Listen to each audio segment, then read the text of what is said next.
Hello there, my name's Moldy, and we've got to be honest with ourselves here. LEGO Star Wars minifigures can be pretty awesome, but they're also not perfect. And there are a ton of other LEGO elements that LEGO put into other sets, be it themed like Ninjago, or just add without even realizing what they have done, especially historically before the Star Wars theme existed. Today, we're going to be taking a look at 10 minifigures and improving them using official pieces. Let's waste no time and get into our first one that many of you may remember from the gunship.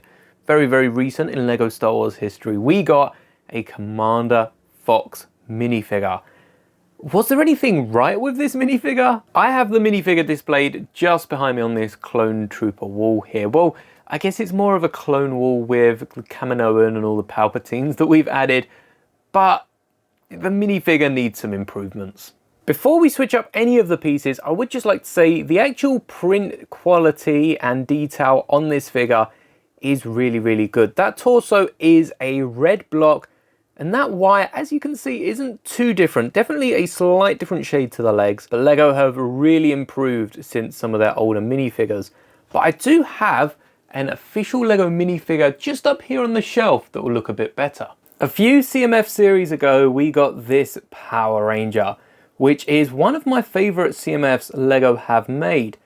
But you can see we've got dual molded red top, white boot legs, which would go perfect for our Commander Fox over here, who just has the red printed on the front, and it doesn't look right from every angle. But not only are we stealing the legs from this minifigure, we're also going to be taking the arms across. I've just noticed on the legs, we've even got little black details either side that look like the printed on Karma, which is another aspect of this minifigure we're going to need to change. Thankfully, with all the clones that I've got on my wall, I do have a few Karmas laying around, and for this video, we're going to steal Captain Rex's. I honestly cannot remember where Rex's Karma is from, but I like it a lot because it has the little white details, I guess the slots for his weapons, for his little pistols on either side, maybe even some more ammo pouches, which I think would work really well if LEGO were to make these official. Last but not least, we're back to the clone wall to pinch this clone trooper with the black visor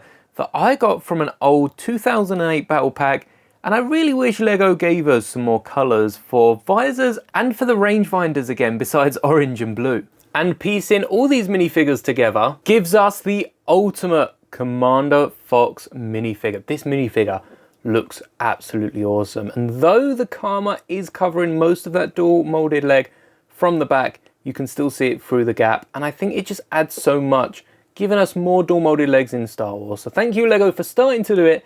I just wish you'd done it a little bit sooner. As for the arm detailing, I don't think LEGO printed arms all do too much. I've got a few 3POs and I'm not too fussed about it.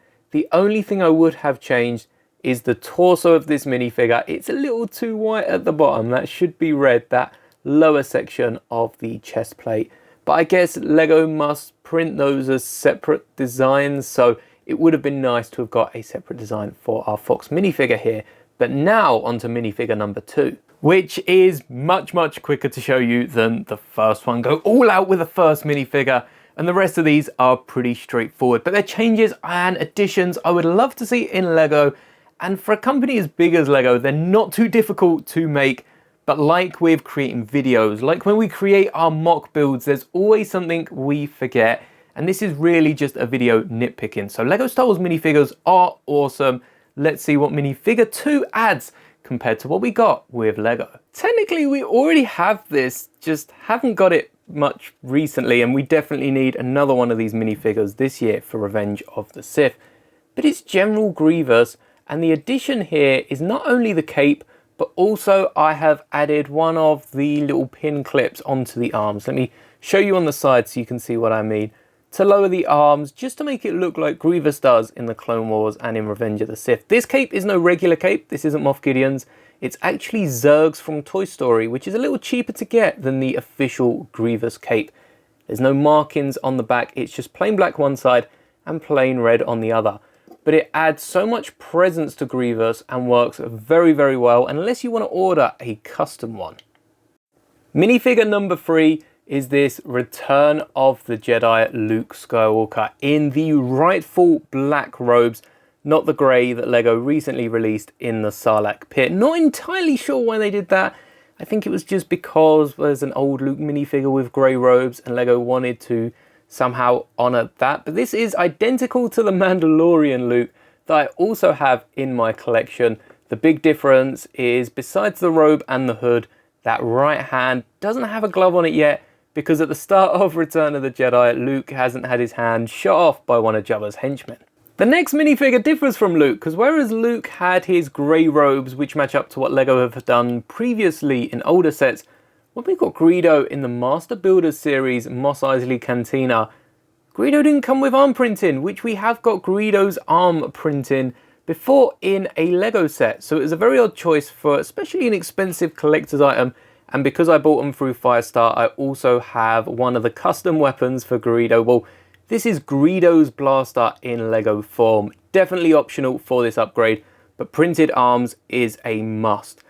I guess it depends on the character if I like printed arms or not. By this point in the history of LEGO Star Wars, we've got a fair few gonks. So when we got Gonky in the Bad Batch shuttle, and I think we've even got a gonk in a more expensive set than that, I was expecting LEGO to really come out with a nice sleek design and not to stick with what we're used to seeing with LEGO, which is really a 2x3 base with a few bricks put on top. Which is why when I needed a gonk for Andor's TIE Avenger, I rebuilt Gonky into this really nice sleek design that is less 2x3 and more 1x2 with a few snot bricks sticking out. And I think this would have been perfect for Gonky, and perhaps LEGO could have even fit him in the Bad Batch's Marauder like we see him in the show. Or I guess they in the show, or it in the show, they refer to Gonky as a brother, almost like a fellow clone trooper.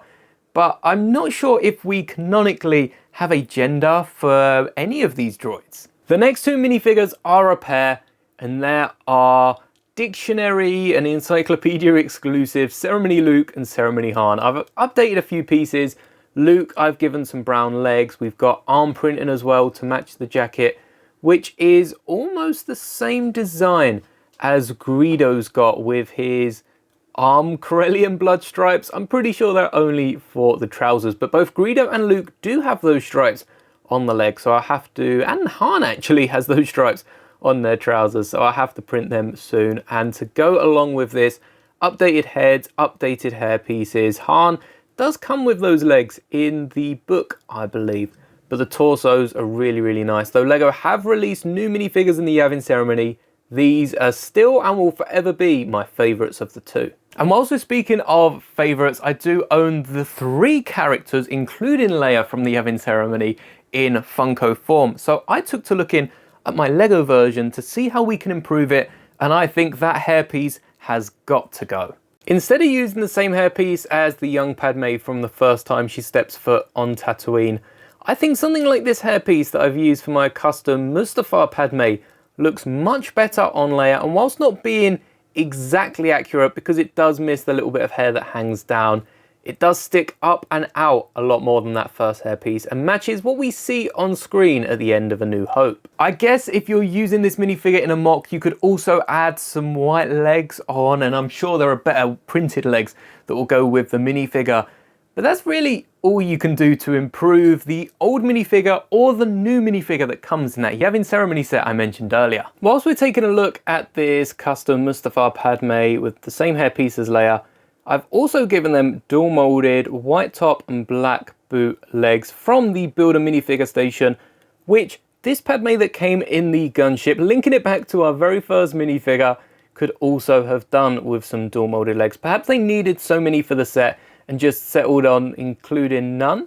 It's not the only change I've made to this minifigure. I've also reused that old Padme hairpiece that came in sets a while back, because I think for the scenes this minifigure shows up, or this character shows up in the Clone Wars, it's much better than that hairpiece we've given to Ceremony Leia. And last but not least, I was going to throw in a character like SM33 that I did make custom for Skeleton Crew, but we're sticking with official LEGO pieces here. So instead, we are rounding off our 10 minifigure lineup, almost a CMF, with Cobb Vanth. Played such a big role in, well, both The Mandalorian and Book of Boba, and will be seen again on our screens at some point, likely in the Mandalorian movie perhaps, or in a future Mandoverse project. And I can't believe we haven't got any minifigure of Cobb Vanth in Lego. This is using Han's head, the hairpiece from that Rogue One pilot, the torso from Ron Weasley, and some dark brown legs. So you can whack this head and hair